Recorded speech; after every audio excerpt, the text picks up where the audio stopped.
और चुनाव से पहले ओबीसी पर राजनीति शुरू हो गई है। राहुल गांधी के ओबीसी पर हुई कांग्रेस की गलती वाले बयान को बीजेपी ने लपक लिया है और लगातार कांग्रेस और राहुल को घेर रही है, जबकि कांग्रेस के नेता राहुल को दूसरा अंबेडकर तक बता रहे हैं। यह रिपोर्ट देखिए।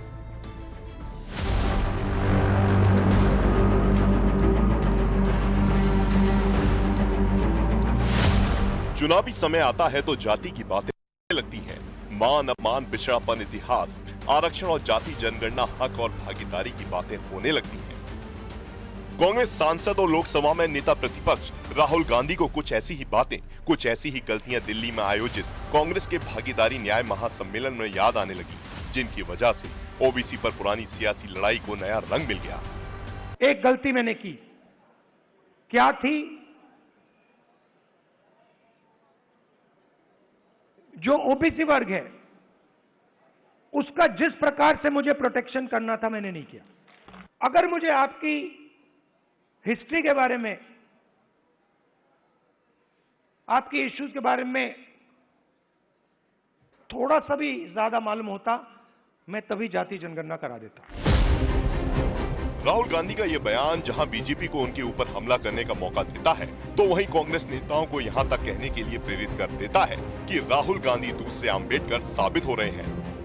राहुल गांधी जी की बात में दूरदर्शिता बहुत है। राहुल गांधी जी की बात को अगर ओबीसी समझ गया तो चल पड़ा, तो राहुल गांधी उनके लिए सेकंड अंबेडकर सिद्ध होंगे। अंबेडकर जी का अपमान, दलितों का अपमान, यही बन चुकी है कांग्रेस पार्टी की पहचान। कांग्रेस पार्टी के उदितराज कहते हैं कि राहुल गांधी दूसरे अंबेडकर साबित होंगे। अरे भाई, पहले और ओरिजिनल और एक ही अंबेडकर जो इस देश में हैं, संविधान निर्माता, उनको अपमानित करने का काम किसने किया? किसने भारत रत्न से वंचित रखा? किसने 2 बार चुनाव हराए? किसने उनके संविधान को जम्मू कश्मीर में लागू नहीं होने दिया? किसने उनके विचारों के खिलाफ जाकर मुस्लिम आरक्षण की बात की? अब बात ओबीसी की आई है और जाति जनगणना के साथ ओबीसी की हिस्सेदारी और भागीदारी की आई है, तो एनडीए सरकार के दावे हैं कि उन्होंने कांग्रेस की पिछली सरकारों से ज्यादा काम किया है। तो वहीं कांग्रेस किसी तरह से केंद्र सरकार के जाति जनगणना के फैसले पर सवाल उठाकर अपनी उपस्थिति जताती हुई नजर आती है। जब पूज्य बाबा साहेब आम्बेडकर जी आरक्षण दिए थे, उसकी पुरजोर विरोध नेहरू जी ने किया था। उनकी सुपुत्री, देश की पूर्व प्रधानमंत्री इंदिरा गांधी जी ने भी उसका विरोध किया था। कांग्रेस पार्टी पीढ़ी दर पीढ़ी रिजर्वेशन के खिलाफ है। घोषणा तो बहुत करती है ना मोदी सरकार, ये तो दिक्कत है इनके साथ।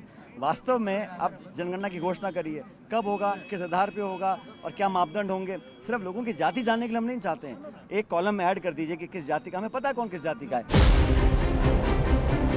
बीएसपी की मायावती तो यहाँ तक कह गईं कि अगर कांग्रेस ने शोषित और वंचितों की समस्या को समझा होता तो बीएसपी का जन्म ही नहीं होता। देश के करोड़ों शोषित, वंचित व उपेक्षित SC/ST समाज के प्रति कांग्रेस पार्टी का ऐसा ही दुखद व दुर्भाग्यपूर्ण रवैया लगातार रहा है, और जिस कारण ही इन वर्गों के लोगों को फिर अंततः अपने आत्मसम्मान व स्वाभिमान तथा अपने पैरों पर खड़े होने की ललक के कारण अलग से अपनी पार्टी बहुजन समाज पार्टी यहाँ बनानी पड़ी है।